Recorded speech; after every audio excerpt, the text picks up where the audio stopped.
Assalamualaikum warahmatullahi wabarakatuh. Bismillahilhamdulillah wassalatu wassalamu ala Rasulillah wa ala alihi wa ashabihi wa man tabi'ahu wa mawalah. La hawla wa la quwwata illa billah. Amma ba'd. Kaum muslimin dan muslimat di mana bae kayo burado yang dirahmati oleh Allah Subhanahu wa taala. Pada kesempatan yang sangat berbahagia ini, melalui kesempatan ini akan disampaikan kepada kita tentang sebuah hadis Rasulullah Muhammad sallallahu alaihi wasallam. Hadis ini mengingatkan kepada kita bahawa nanti pada hari kiamat di akhirat ada uhang-uhang yang menghadap kepada Allah Subhanahu wa taala, nyo membawa pahala amalan solat, nyo membawa pahala amalan puasa, dan nyo membawa pahala amalan zakat.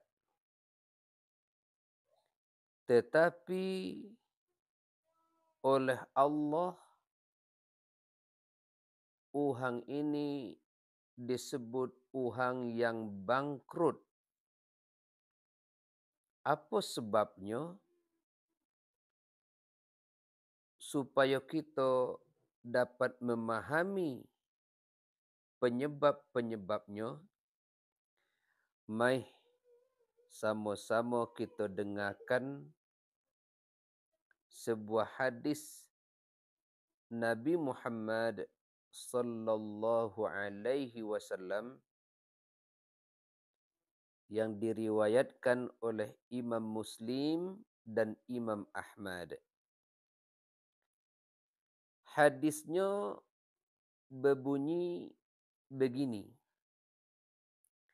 An Abi Hurairah radhiyallahu anhu, dari Abu Hurairah, semoga Allah meridai beliau, anna Rasulullah sallallahu alaihi wasallam, sesungguhnya Rasulullah sallallahu alaihi wasallam, yakni Nabi Muhammad sallallahu alaihi wasallam, beliau mengatakan, apa kata Nabi?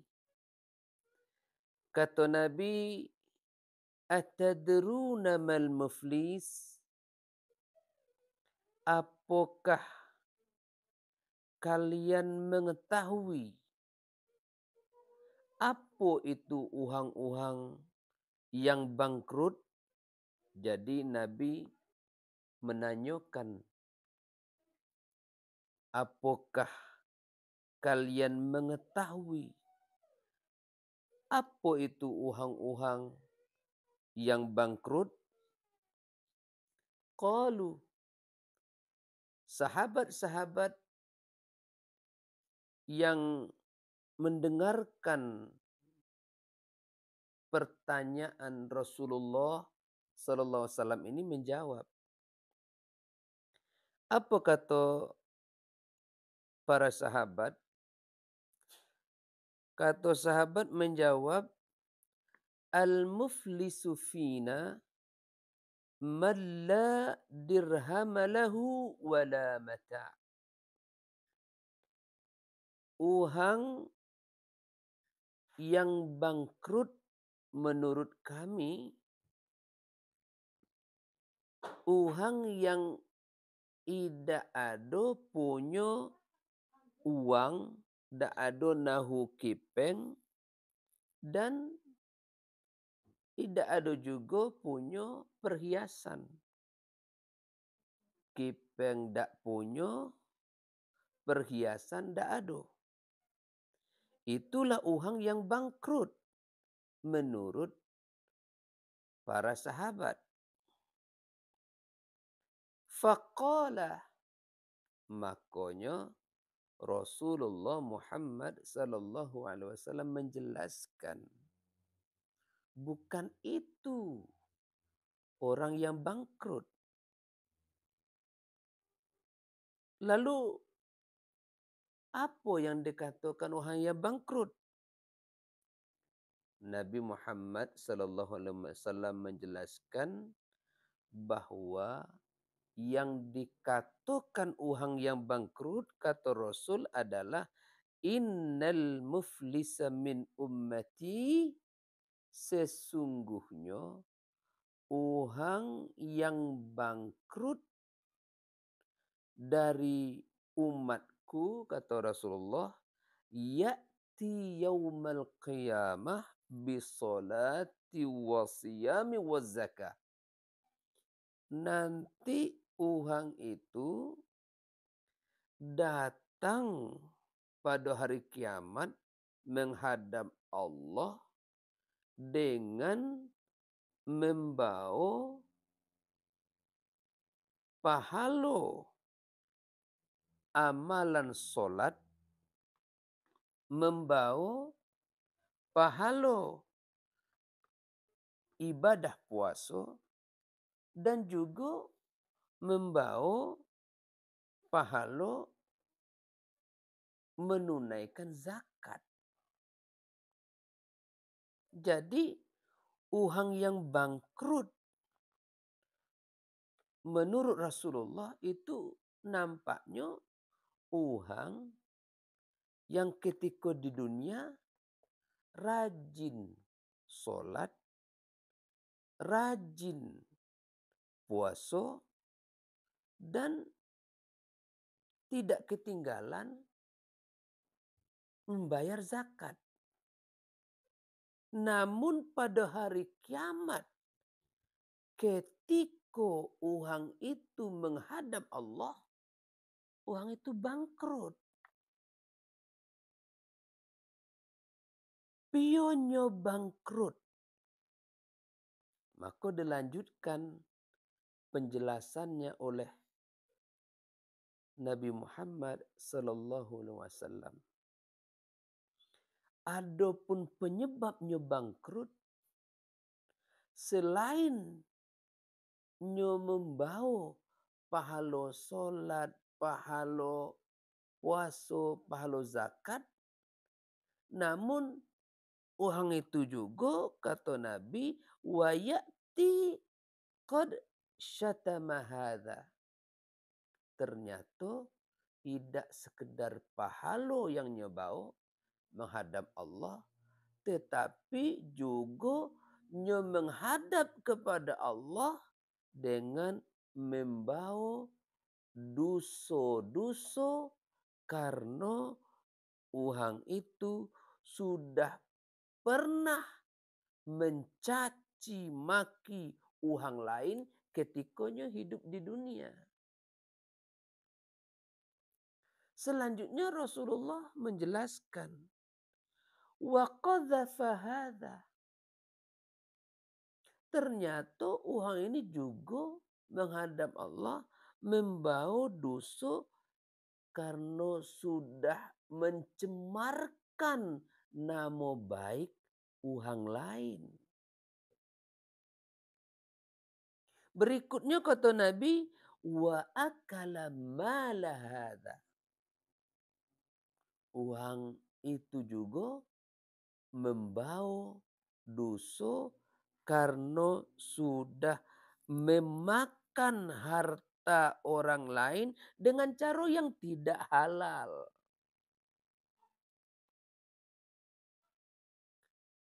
Yang keempat kata Rasul, wasafaka dama hadza. Uang itu juga menghadap Allah membawa dosa karena sudah pernah menumpahkan darah uang lain. Dan yang kelima, wa daraba hadza. Uang itu menghadap Allah juga karena sudah pernah memukul uang lain. Jadi walaupun dia membawa pahala solat, puasa, dan zakat, namun karena uang itu juga pernah mencaci maki, mencemarkan nama baik, memakan harta uang dengan cara tidak halal, menumpahkan darah, dan pernah memukul uang lain. Maka kata Nabi, fayu'ta hadza min hasanati. Maka kepada uang tempatnya berbuat salah, nyo harus memberikan pahala-pahala kebaikannya, pahala solatnya, pahala puasanya, pahala zakatnya diberikan kepada uang yang pernah dia caci, yang dia cemarkan nama baiknya, yang dia makan hartanya dengan cara tidak halal, yang dia tumpahkan darahnya dan uang yang pernah dia pukul ketika di dunia, pahala-pahala kebaikannya diberikan kepada orang itu. Kata Nabi selanjutnya menjelaskan, fa in funiyat hasanatuhu qabla ayyuqdama alaih. Apabila amal baiknya habis, amal solat habis, amal puasa habis, pahala zakat habis, qabla ayyuqdama alaih, sebelum hutangnya lunas, sebelum kesalahan-kesalahannya dapat ditutupi oleh amal baiknya, ternyata amal baiknya lah habis, maka apa yang terjadi? Ukhidha min khotoyahum. Maka dosa-dosa, kesalahan-kesalahan, uang yang dicaci, uang yang dicemarkan nama baiknya, uang yang dimakan hartanya tidak halal, uang yang ditumpahkan darahnya, dan uang yang pernah dipukulnya, diambil dosa-dosa orang itu, faturihat alaih. Maka dosa-dosa orang itu dilemparkan kepada orang yang rajin sholat tadi. Dilemparkan kepada orang yang rajin puasa tadi. Dilemparkan kepada orang yang rajin bayar zakat tadi. Bagaimana akhirnya? Thumma turiha finnar. Kemudian uang itu dilemparkan ke dalam api neraka. Inilah yang dimaksud dengan uang yang bangkrut. Sudah rajin sholat ketika di dunia, rajin puasa ketika di dunia, tak tertinggal membayar zakat ketika di dunia, seluruh pahalanya habis untuk diberikan kepada orang yang pernah dia caci, yang pernah dia cemarkan nama baiknya, yang pernah dia makan hartanya dengan cara tidak halal, yang pernah dia tumpahkan darahnya, yang pernah dia pukul diberikan pahala kepada mereka semua. Sampai pahalanya habis ternyata tidak cukup untuk menutupi kesalahannya tadi. Ternyata dosa-dosa hang itulah yang diambil dilemparkan kepadanya. Akhirnya dia pun dilemparkan ke dalam api neraka. Na'udzubillah min dzalik. Kita berlindung kepada Allah Subhanahu wa taala dari hal-hal yang demikian itu. Semoga bermanfaat. Billahi taufiq wal hidayah. Wassalamualaikum warahmatullahi wabarakatuh.